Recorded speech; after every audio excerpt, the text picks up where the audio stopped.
निष्ठा रोज की तरह ऑफिस से घर आई तो कैब से उतरने तक अपने फोन पे चैट करने में ही लगी हुई थी। निष्ठा के घर वाले उसकी इस हमेशा फोन पे लगे रहने की आदत से बहुत परेशान थे। हर वक्त कोई ना कोई दोस्त ऑनलाइन रहता ही था। घर पहुंच के उसने डिनर किया और उसके बाद अपने लैपटॉप पे एक दो एपिसोड्स किसी सीरीज के देख के उसने सोचा कि दोस्तों वाले ग्रुप चैट में देख ले कि क्या हाल चाल है। आज ज्यादा लोग ऑनलाइन नहीं थे ग्रुप में। जो भी 3-4 लोग थे उनकी आदत थी निष्ठा का मजाक उड़ाते रहने की। निष्ठा अपने ग्रुप की सबसे खूबसूरत और एक्सट्रोवर्ट किस्म की लड़की थी। किसी से डरती नहीं थी और तेज इतनी थी कि ग्रुप के लड़के भी उससे मदद मांगते थे। आज ग्रुप चैट करने में मजा आ रहा था क्योंकि आज एक नया अननोन फ्रेंड एडेड था ग्रुप में, अनुराग, जो उसके दोस्त आशीष का दोस्त था। जब सब लोग निष्ठा की टांग खींचने में लगे थे तो निष्ठा की तरफ से बोलने वाला वही था। उसको सबकी कहानियां, कमजोरियां सब कुछ पता थी। निष्ठा और वो अलग से इंडिविजुअल चैट भी कर रहे थे। निष्ठा ने उससे पूछा कि तुम्हें इतना सब कुछ सबके बारे में कैसे पता है? तो उसने बताया कि आशीष कभी भी तुम लोगों की बात करना बंद करे तो किसी और की भी सुनूं मैं। निष्ठा ने फिर पूछा, कहां रहते हो तुम? उसका जवाब रात को किसी को भी डरा सकता था। उसने कहा, तुम्हारे पीछे ही तो हूं। निष्ठा को मालूम था कि यह मजाक है, पर जब पीछे वापस पलट के उसने स्क्रीन देखा तो अनुराग ऑफलाइन था। और ऑफलाइन होने से पहले उसने एक आखिरी मैसेज जो किया था उसमें लिखा था, कल तुम्हें एक बैड न्यूज मिलेगी। निष्ठा को लगा कि यह भी कोई मजाक ही होगा और वो सोने चली गई। अगली सुबह रोज की तरह दादी के साथ वो मॉर्निंग वॉक पे गई। लौट के रोज की तरह दादी बाहर पूजा के लिए फूल तोड़ने के लिए रुक गई और निष्ठा अंदर आ गई। पानी पीते पीते उसने एक आवाज सुनी। अंदर दादी के रूम में जाके देखा तो वहां दादी की डेड बॉडी पड़ी थी और मां ने बताया कि दादी की डेथ उनकी नींद में ही हो गई। निष्ठा तुरंत बाहर भागी। जाके देखा तो वहां दादी के तोड़े हुए फूल जमीन पर पड़े थे। निष्ठा की दोस्ती फेसबुक पे अनुराग से हुई, जो उसके दोस्त आशीष का दोस्त था। उसने बातों ही बातों में निष्ठा को चैट पे बताया कि उसे कल अगले ही दिन कोई बैड न्यूज मिलने वाली है। इससे पहले कि निष्ठा उससे कुछ पूछ पाती वो ऑफलाइन हो गया। अगले ही दिन निष्ठा की दादी की डेथ हुई। दादी का अंतिम संस्कार करके जब निष्ठा के पिताजी और परिवार वाले लौटे तो घर में कदम रखते ही निष्ठा के पिताजी फर्श पे गिर पड़े। उन्हें उठाने गए तो देखा उन्हें बहुत तेज बुखार है। उनका शरीर आग की तरह बुरी तरह तप रहा था। निष्ठा के पिताजी को परिवार वालों ने उठाकर बिस्तर पर लिटाया और तुरंत डॉक्टर को बुलाया। डॉक्टर ने बताया कि शायद शॉक की वजह से उनकी ऐसी हालत हुई है और कुछ दवाइयां लिख दी। करीबन 3-4 घंटों के बाद उन्हें होश आया और जैसे ही होश में आए वो कुछ बड़बड़ाने लगे और धीरे धीरे उनका ये बड़बड़ाना तेज होता जा रहा था। परिवार के सारे सदस्यों ने वो नजारा देखा जहां निष्ठा के पिताजी ने कहा, निष्ठा जब देखो फोन पे लगी रहती है, मेरी दवा का भी कोई ख्याल नहीं रखा तूने। तेरी वजह से मरना पड़ा मुझे। देखना एक दिन सब कुछ तेरी जान लेकर रहेगा।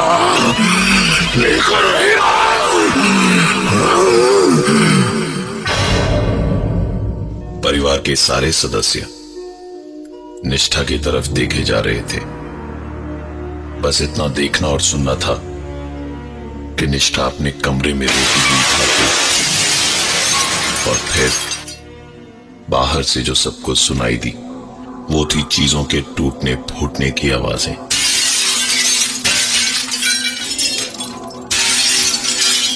धीरे धीरे इन आवाजों के साथ तेज हुई निष्ठा की आवाज भी।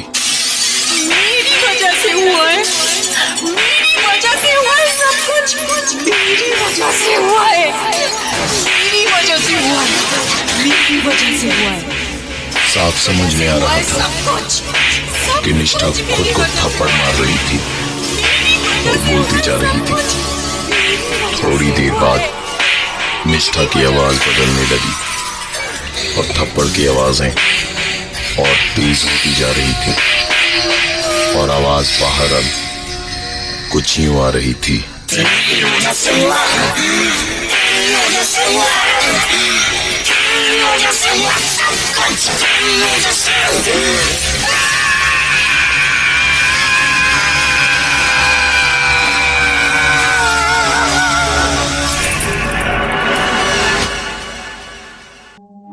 निष्ठा की दोस्ती फेसबुक पे अपने दोस्तों के ग्रुप में अपने दोस्त आशीष के दोस्त अनुराग से हुई, जिसकी कही हुई बातें अनजाने में ही सच होने लगी।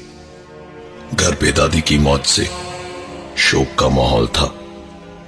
इस घटना के तुरंत बाद ही निष्ठा के पापा की तबीयत बहुत खराब हो गई और बेहोशी में बड़बड़ाते हुए उन्होंने दादी की मौत का दोष जब निष्ठा के ऊपर दिया तो निष्ठा ने डिप्रेशन में खुद को कमरे में बंद करके सामान को तोड़ना फोड़ना शुरू किया और फिर खुद को चांटे मारती रही और कहती रही, मेरी वजह से हुआ है, मेरी वजह से हुआ है सब कुछ। धीरे धीरे उसकी खुद की आवाज बदल रही थी जो बाहर खड़े लोगों ने साफ साफ सुनी।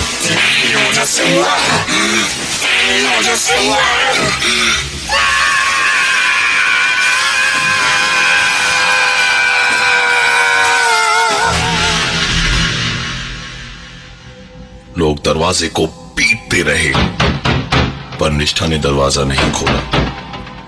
जब लोगों की सारी कोशिशें नाकाम हो गई तो उन्होंने दरवाजे को तोड़ दिया। अंदर का नजारा बहुत भयानक था। कमरे की सारी चीजें उथल पुथल थी। ड्रेसिंग टेबल का शीशा टूटा हुआ था।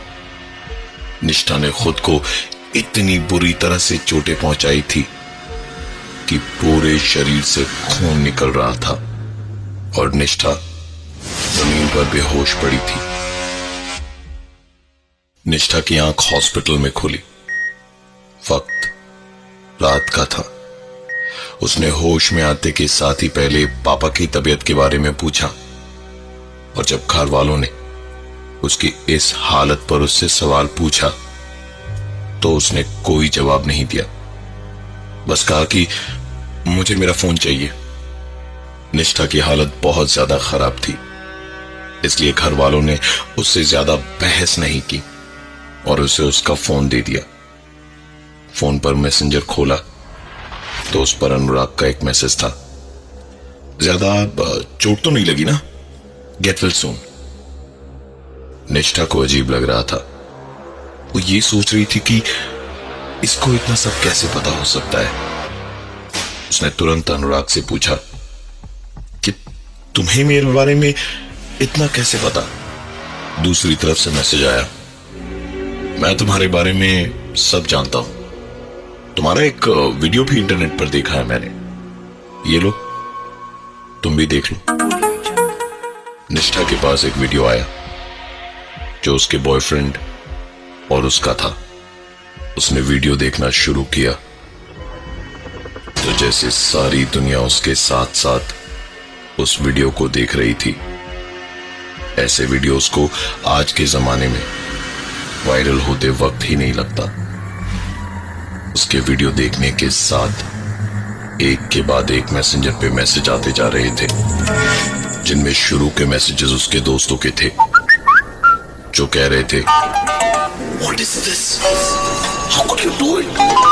What were you thinking while doing this? और इसके बाद जो मैसेजेस आए वो पढ़ के निष्ठा को खुद से नफरत हो गई थी। Wow, you look hot in the video. Will you be my friend? I'm single. Be my girlfriend. I like you, baby. मुझसे दोस्ती करोगी? निष्ठा की दोस्ती फेसबुक पे जब से अनुराग से हुई थी तब से उथल पुथल मची पड़ी थी। अनुराग ने दादी की मौत से पहले ही निष्ठा को बता दिया था कि निष्ठा को कोई बुरी खबर मिलने वाली है।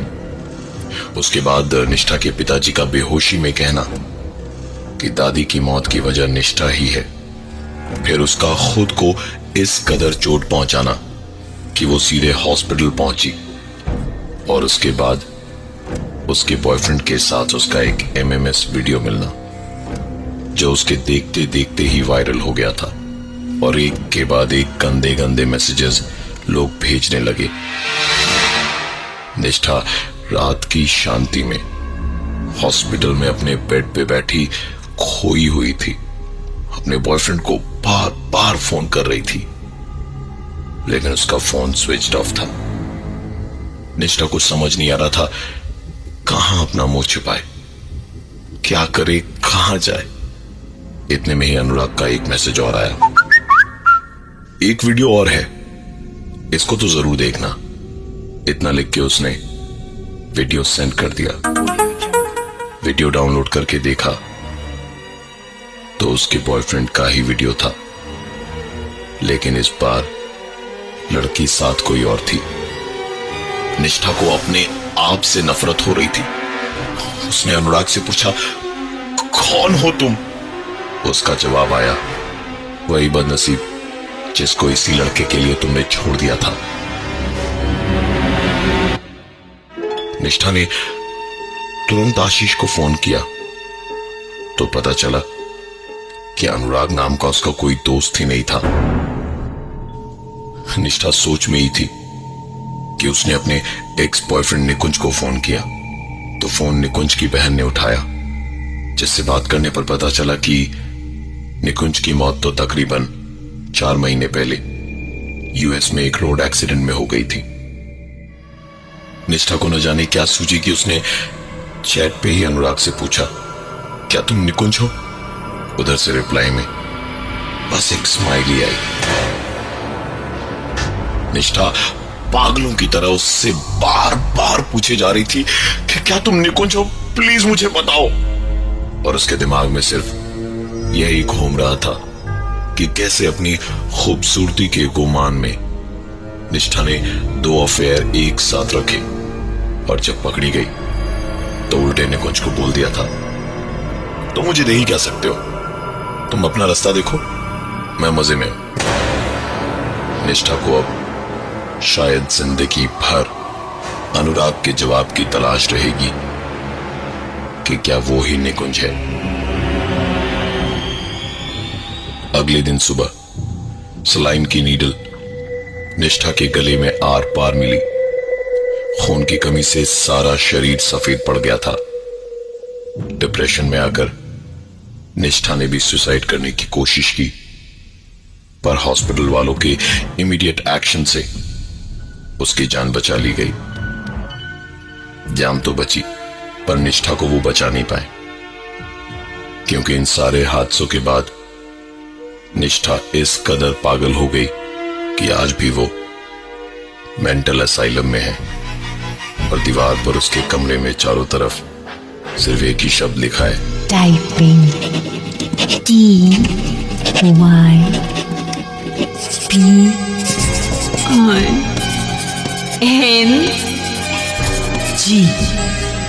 हेलो।